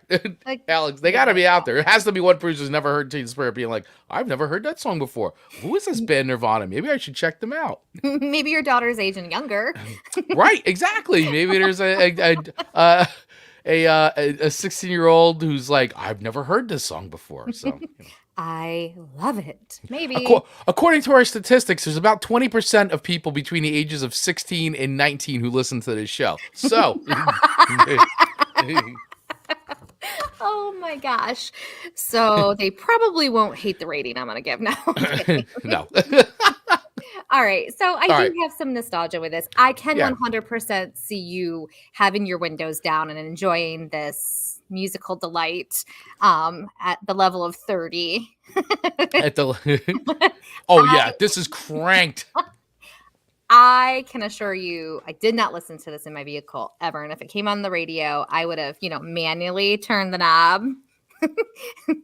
Manually. Yeah, there was no skippage. So it's literally like Amanda's got the radio on, and then it's like, and now we're gonna hear this, and it's like, and then skip. Yeah, I had to physically turn the knob to get to the other station. And then it goes, she goes, oh. Nope, passing on that. Next song. Oh, there we go. That's what I want to hear. That's it. Well, and on our playlist, it was funny because, of course, I listened to it on the way to wherever I'm going. Yeah. And this song came on, and then the next one is Brandy's. Yeah. the but really Katie Snow, chill, Katie version. Shaw. I was like, oh my gosh, our playlist is so eclectic. I love from it. Smells Like Teen Spirit to Katie Shaw. There's You're a fine girl. On the Western Bay. So funny. All right, so where do I rate this? I give this song... Okay, let's see. I actually didn't realize that, Dave. Great trivia. Did you realize that the theme song for Futurama, Smells Like Teen Spirit, played on bells? I didn't know that. I did not realize that. Wow. I'm not a huge fan of Futurama. I love Futurama. I never realized that, Dave. That's an awesome piece of trivia. Interesting. See, he knows. Dave knows. Dave, man. Dave coming in with some gold right there. He throws us bones all the time. He's just so great. Love it, Dave. Thanks for sharing it. All right, so I'm going to put Teen Spirit. I'm a little stuck between the 3.0 on this one to a 3.8. The range is pretty high. I cannot go in the How could you rate this song mediocre? I can't. No, average. Oh my God. All right, I'm going to give this then to the highest that I'm willing to go, which is simply a 3.8. Wow. All right. That's almost a 4, and I feel like I'm being very generous. Jeez, you're rough today. Sorry. But look, I gave 4.8 to your second song to Yes, me. you did give 4.8 to Red Hot Chili Peppers. Give it away now. So, okay, 3.8. That's where we're at. Okay. All right. Very good. You have spoken. You have spoken. All right. So your last and final song to me is not a song that I was familiar with at all because it isn't a genre of music that I could tell you I 1,000% was not listening to in 1991. Do you know when I got my license. Something that I did giggle about? Because when I threw this on, one, you would have never just cranked this in a vehicle ever. No. It's a very girl song. But the fact that it was country and a girl song, I could never have seen 17-year-old Chris even having an open mind to even listening. Even if a girlfriend was like, can we please listen to this? You'd have been like, no. Hard no. Yeah, I don't even know. It would definitely would have been a hard no. Definitely would have. I'd be like, you can listen to it on your own time. Dave, real quick, just go back to Teen Spirit. Dave, feel happy with mediocre, Chris. If I was rating it, Nirvana would be a 1.0 dumpster fire.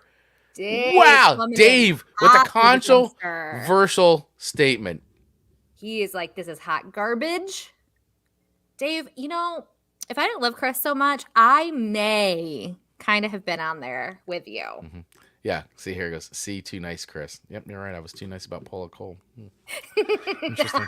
Thank you, Tony. which means I get to take my wrath and fear out on this next song. Sorry, Lila. No. So honestly, I never heard this song. It was not something on my radar at all. I didn't know who Lila McCann was either. Like, it's, sometimes you give me country artists, I'm like, I at least recognize the name, even though I don't know the song. But yeah, I didn't know much about her either. But doing some little bit of research on Lila McCann, right? Lila McCann. Yeah, interesting. She was actually 16 when she made her country music debut with the song "Down Came a Blackbird." It was the first single from her 1997 record, Really good Lila, song. which is a best-selling album for a debut country artist. It went platinum and earned her a comparison to Leanne Rimes. This song was the first of 12 singles McCann would net on Billboard country charts. Her most successful was "I Wanna Fall in Love," which is this one, which peaked at number 3 on the U.S. country charts and number 1 in Canada. She then followed it up with a 1990 song "With You," which also cracked the Billboard Hot 100 for pop music. Some crossover before Taylor Swift. However, her third and fourth singles from the album cover Sheena Easton's "Almost Over You" and Mark Shapiro and Andrew Gold team up Yippee-Ki-Yay did not perform well on the charts. McCann returned with Something in the Air in 99 and Complete with 2000. So, yeah, didn't know the song, but I will tell you, listening to the song, because now I listen to things with a much more open mind than I did in 1991, whereas if you probably gave me this song, I'd have thrown it right out the window. You would have, which... if you had given me this a CD, I would have been like, what is this? What am I listening to here? That's exactly, I was definitely much more of a music snob back then, for sure. What is this? Why are we listening to this? Oh, can I just pop this in the cassette deck? What is? Get this out of here! This Get out of here! Polluting my vehicle with this music. This and yourself out of my car. Yeah, you could just get out. Just get out. Well, but we're on the middle of the highway. I don't care. Doesn't matter. Just get out. You're on your own. But I'm no longer like that. I'm older. I'm much more mature. I'm much more open. I'm not so much of a snob that'll pull over on the side of the road and kick you out of my car. You would no longer leave a lady on the side of the road over a song. Would never do that today. Hey. But I actually found the song to be like, I found myself liking it. Appreciating today's ears, right? Sure. I appreciate it. I thought it was actually pretty catchy. I think she's got a great voice. I found the chorus to be really, really like actually pretty memorable. So I like the vibe of the song was definitely fun. So let me play a little bit of it because I'm not sure how many people know this song. There we go. I'm starting to pile. Well, stop that, Chris. Give Amanda your true ratings. He's gonna start putting the memory of what I've rated your other songs in the... No, but I listen. This show's about being honest, right? So, once again, would not have listened to the song back in the day. I wouldn't have just voluntarily listened to this today unless Amanda gave it to me. But the days of me throwing it out the window of my car are over. Kinda. No. Won't you listen to my heart crying out loud? I mean, I would say that this is definitely typical for the time. This came out in 97. This sounds like 90s country crossover stuff to me. I felt this probably more now in my car than I probably did it. Yeah. Like, here. This is All I See Is Amanda. All I See Is Amanda. Driving around Ida.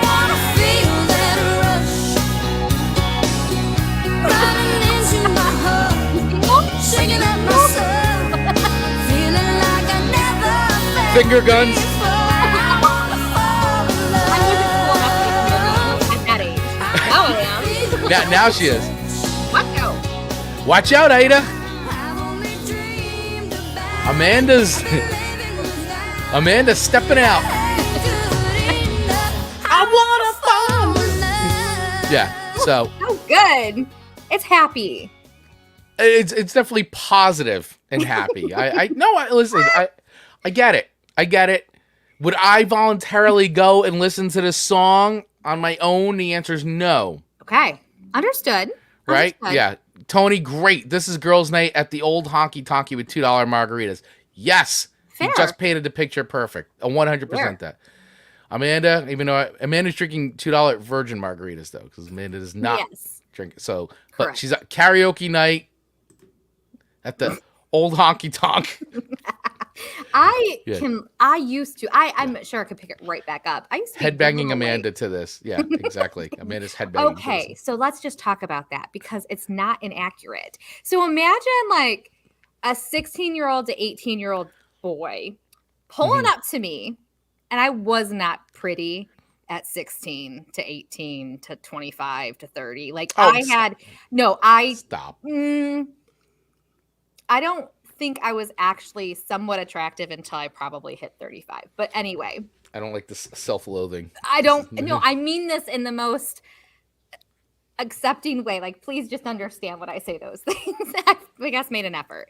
So when you look over and then some 16-year-old boy who's fully expecting to maybe pick up a chick or something in the car next to you, and you see me singing this song, first strike against myself, to the fact that I'm headbanging to it.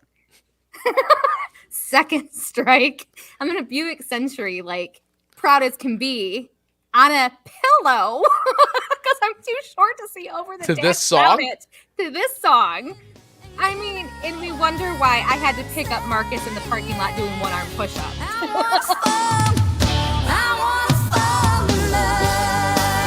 On the pillow. That was cool for me. Honest to God. Oh my gosh. I cannot stress enough. And this led to one-arm push-ups in the parking Yes, lot. I had to go big. I had to make changes. Mm-hmm. And that was because my sister went into the army. And so we would do some push-ups together. And that's the Mm-hmm. only reason I learned how to do the one arm. Well, it paid off. It paid off. I got You money out of invested and it paid off. Yes. Oh, the stories I share on this show. You got a husband out of that. I sure did. Marcus regrets it every day of his life. Oh, I'm sure he doesn't. He wouldn't agree. Oh, poor Marcus. Poor Marcus. Every episode. Yeah. Tony had boy. already put that in the comments about 30 minutes ago. I missed that one. Yeah. Yeah. Oh my gosh. Yep. So that's where we're at.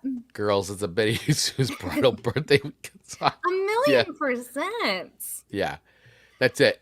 Oh my gosh. Man. Wow, we get derailed. Alex is saying I so peaked much. at 10 and all went downhill from there. I don't Oh, see, believe Dave's it. coming in. I can't believe Amanda was ever unattractive. That is such a Dave comment, though. Look at Dave. Thank you, Dave. Thank you. Yeah. But I thank feel you, like Dave. he would say that regardless.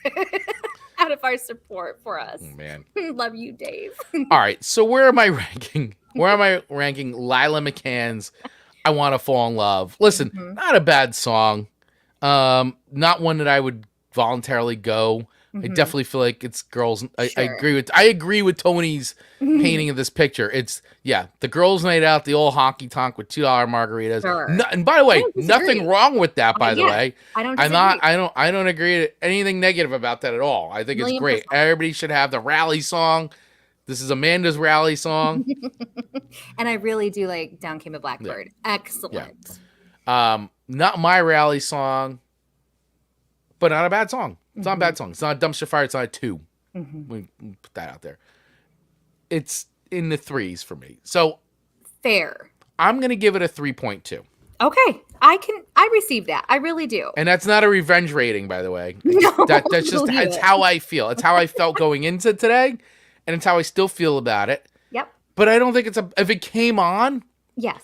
I would no longer kick someone out of the car for putting it on. I love that. And this episode was about our playlist that we were jamming to.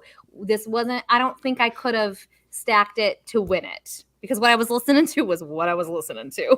Hey, no, it is. It is what and listen, we're dialing back the clock a little bit. And, we're still fans of this stuff. It's what we would have been. Once again, the theme of this was basically, we got our license. What are we cranking, right? I just got my license. I got my car. What's on my playlist? What am I blasting out at that time? This is what I was blasting out at the time. It's what you were blasting out at the time. Absolutely. And I have since reconnected with Lila on the good old TikToker. Nice.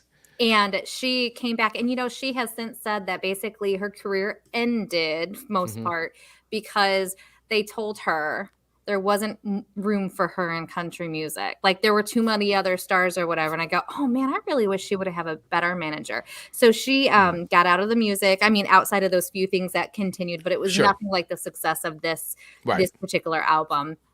And she's actually very successful in real estate down in Tennessee. So I think that's super fun. Little connection. And Absolutely, it's kind of nice fun little connection. kind of seeing her as a older woman now on TikTok to give that perspective of what that little 16-year-old singer, you know, was feeling at that time. So it's fun.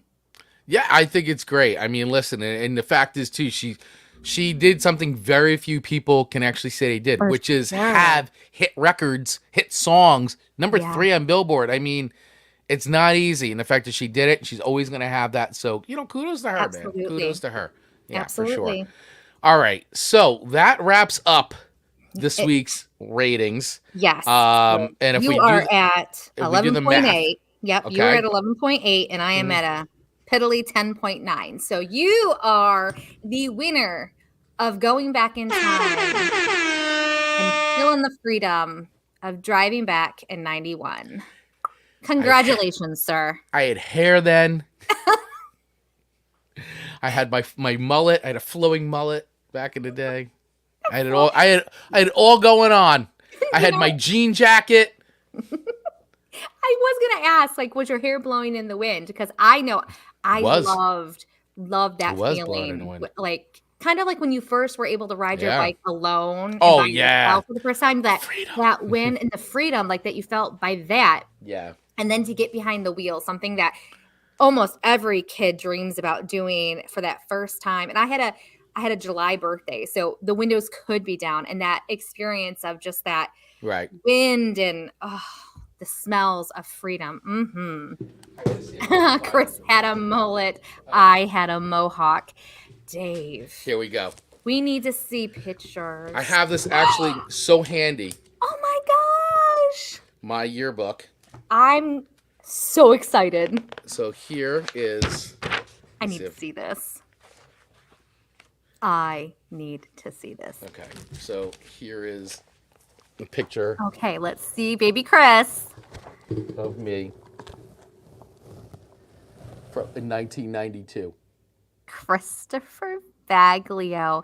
You had such long hair. Look at that hair. Look at that hair.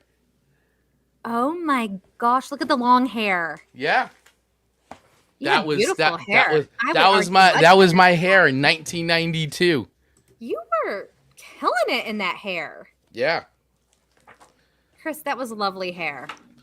It is. Thank you. Lovely hair. I'm jealous of it. Hey, Tony, should I show a picture of you? Let me know. I won't do it. I want to ask her permission first. So. I feel like he's going to say, why not? Because, you know, we graduated the same year.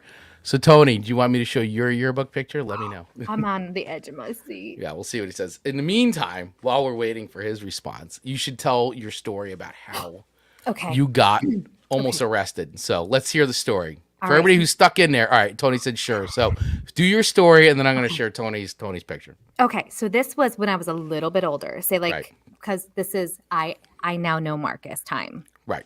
But still, like, rather into my driving experience. Not married, not engaged, Correct. New and still, courting. And this was, I think, officially before we were even like truly dating, before he broke me up and the other person. So I was trying to be in two places at one time. So I had an engagement with my one friend needing to go meet Marcus afterwards. And my friend was actually like a girl. She just had like a little party thing. Right. And so I got lost on the way from her house. So I ended up north instead of going south. And so I had to stop at this really gross place. I don't even remember what it was. And I was like, how do I get to Telegraph Road? And they're like, oh, honey, you're way off the beaten path. I'm like, that's why I'm asking for help, because this was before the phones, right? Like, we had maps and written directions. We had maps. And I didn't have time to look at a map. I needed to be where I needed to be. So they're like, okay, take this to this to this. I finally get back to Telegraph Road. And I'm like, way north.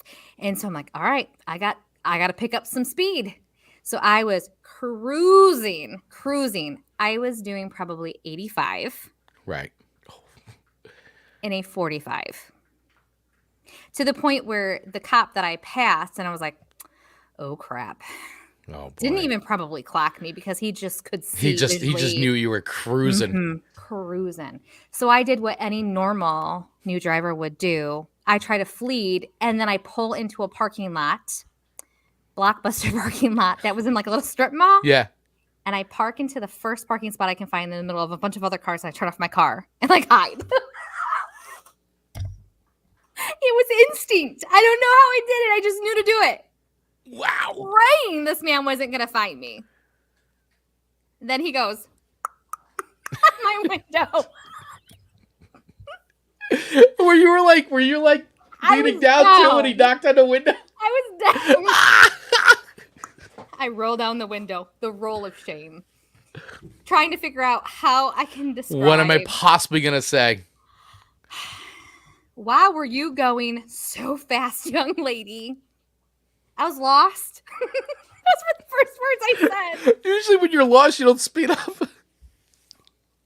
And then I said the dumbest words after saying I'm lost. I was hoping you would pull me over to help me. And what did he say to that? He goes, then why did you pull into this parking lot and hide? Hide! I don't, because the parking lot was safe. Wow. You know what?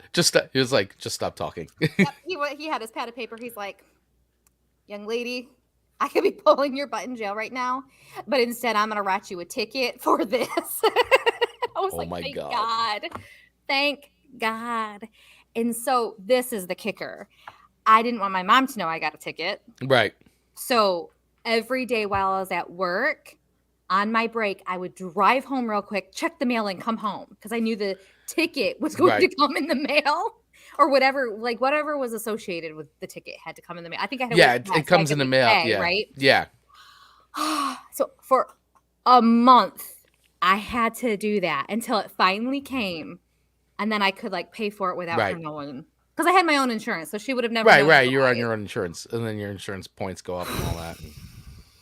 Wow. You did luck out. In what world were my answers appropriate? I don't know. See, I agree with Tony though. This is the move that you should have done. The cry with cleavage. There you go. I was too busy saying, "I hope you would have pulled me over." That's the move. That's the move. That's how I got Marcus. That's how I got out of the ticket. Maybe Amanda would have been in more trouble in high school. Chris Weiger. Chris and I would have been buds and probably gotten into a lot of trouble. And then he goes, maybe Amanda would have been more trouble. Would have been more trouble in high school. I have yet to tell Owen the story because I'm so embarrassed by it. It's a good thing he doesn't listen to the show. Yeah, 100%. He's not going to hear it from here.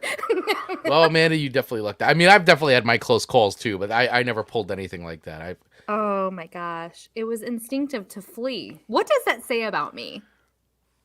It just means that you were a kid and you made a dumb decision. That's it. Just without thought, though. But you were a kid. Kids make stupid decisions. You're a teenager. There's a reason why we say stupid teenagers. It was so stupid. Yeah. But hey, the point is you didn't go to jail, and it's a fun story that we can tell on our podcast all these years later. I know. I hope it was worth the wait, everybody. Yeah. I hope you guys still view me the same as when you started watching this episode.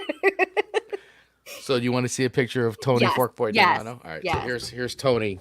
Where's our Tony? Right there. Oh my God. Right here. What a baby face. Yep, that's Tony. There we go. Go down Tony. a little bit down more. There. What a good. Tony. That's Tony. Adorable. Adorable. And Tony's coming in with Michigan and snow globe water. I'll blame it on the snow globe. Yeah. We're talking about a woman who drinks snow globe water. But did I die or get arrested? No. In both instances, you took a risk in both, and they both paid off. I've always been a risk taker. Yeah, you've always been a risk taker. So, oh my gosh. Well, thank you for sharing that story. I know that you and I could go on and on. I have definitely stories. We have lots of driving stories. I know our community here. I'm sure you guys have been listening to this, and I'm sure you've all had amazing stories. Yeah, Tony and me and my hair flip, dude. Good Yeah, hair. yeah.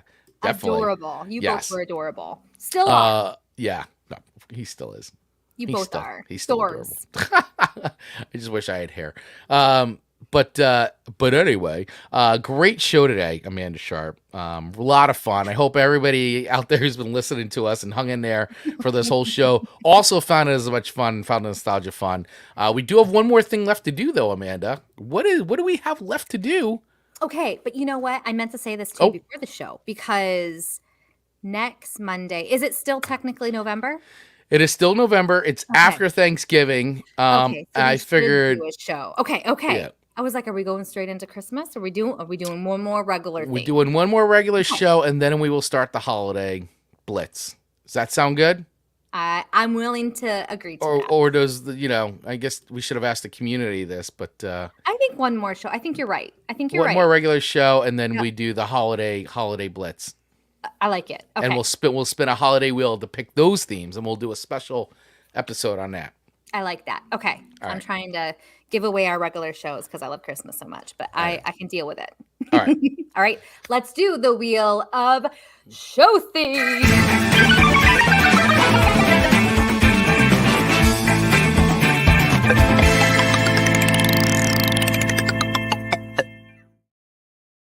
All right, everybody, here we go. Spinning the wheel of show themes as we do at the end of every show. And this will be our last regular, I guess, theme show of the year, I suppose.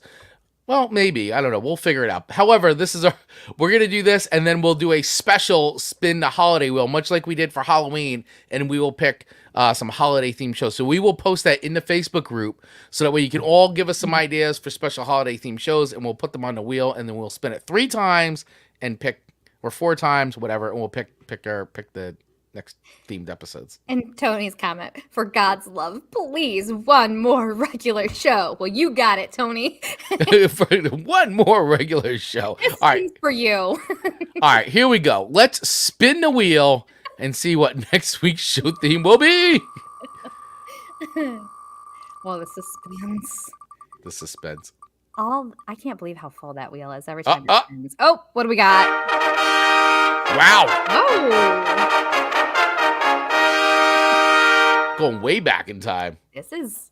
we're 83 years back in time. Wow, 1950. 1950. Wow. Okay. I don't know who All put that one on Year there. my Where did that mama one- was born. Okay, so all right, so listen, we're picking songs, swapping songs with each other that were big in the year 1950. 1950. Okay. I mean, there's definitely a lot of good tunes back then, for sure. Yeah. Yeah. So this Yeah, bring on the game- Bobby Vinton. Yeah, exactly, Tony. Right. So, yeah, I think this will be a good one. This will be fun. There was a lot of great songs written in 1950, and Wow. probably more than we would even. Yeah. So Dave is saying 50 or 50s. Well, what do you think we should do? You think we should just do the year 1950, or should we make it the 50s? I'm really open to either. And You know what? Let's do the 50s. Let's 50s open it and up. up. Okay, Yeah, let's back do in it. time, 1950. So it would have to be a song that was released between the years of 1950 and 1959. So let's do that. I agree with Dave coming in with that. Yeah, let's do that. Okay, I like that. And I'm going to try so hard to find some hidden gems to give you. Okay. Because obviously we both know the 1950s hits, right? Yeah. So I'm gonna take some time and dive a little deeper and try and find us some music that both of us maybe have not listened to that we can add to our playlist. I think that's fair. I think it'll be fun. So yeah. So let's. And I like it. Are we doing holiday 19? Because there was a lot of Christmas music released in the 1950s. Tony, is that allowed? But all right, but no, there was also a lot of really great rock and roll, a lot of great. So we'll keep it non-holiday related, I think, because we will be doing a bunch of holiday songs that will be coming up. So we'll be doing that. So next week's show is songs from 1950 back in times, 1950, 1959. We'll be swapping songs with each other from that time period and then rating and reviewing them on a scale of 1 to 5 records. We will post this in the Facebook group as well. We'd love to hear your suggestions and see if any of those will make our playlist as well. And then we will do a special, we'll announce that too, a special spinning the wheel for holiday shows where we will pick our next 3 to 4 holiday themed shows. I love it. Yes. And I just have to say, and I know you will echo this. This show has been an hour and 45 minutes long, and Yeah. we have had people tune in the entire time. And so this is almost 2 hours of your time you will never get back. And we are so thankful you spent it with us this morning. So thank you for being here. Thank you for these comments. Yeah. This conversation has been so much fun this episode. It always is, but Yeah. the extra dialogue we got today just has been phenomenal. Absolutely. No, you guys have been absolutely great, and we really appreciate you. And I know, Dave, I mean, Fork Boy, I'm with you. Christmas music is the worst. I will say I love Christmas music, but the idea is that we're going to do some really cool themes. Yeah. And so we want to do some theme ideas so that way it's not just holiday, but, you know, so like last year we did different themes, and we even did the one, which I would love to do a part 2 of, which was funny holiday themes, funny songs. And we did that. Mark Ronick stepped in, and we had a great time. So, you know, we want to make it theme based so that way, you know, we can mix it up a little bit more, maybe make the song choices a little bit more interesting than just the typical holiday fare. So. And I will throw this out there.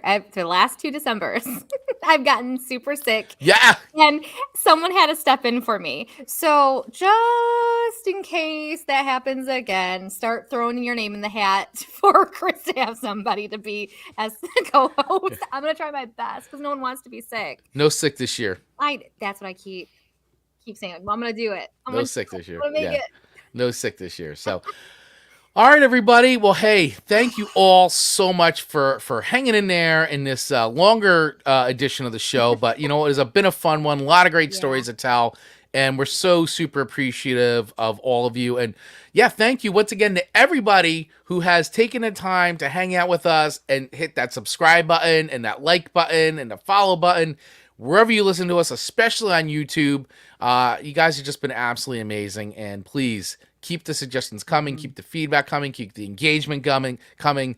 You guys have just been absolutely incredible. So really, thank you from the bottom of our hearts. It's just insane how much we love you all and how much support you've shown us. So it's just absolutely great. So thank you guys. Appreciate it. Yeah. So make sure you check in next week for another live version of Chris and Amanda's Song Swap Showdown right here, wherever we're on YouTube, we're on Facebook. Check us out on the live version, 8:15 a.m. Eastern Standard Time. Of course, always check us out on demand or on the go, wherever you get podcasts. And we will see you guys next week. Cheers. Love you guys too.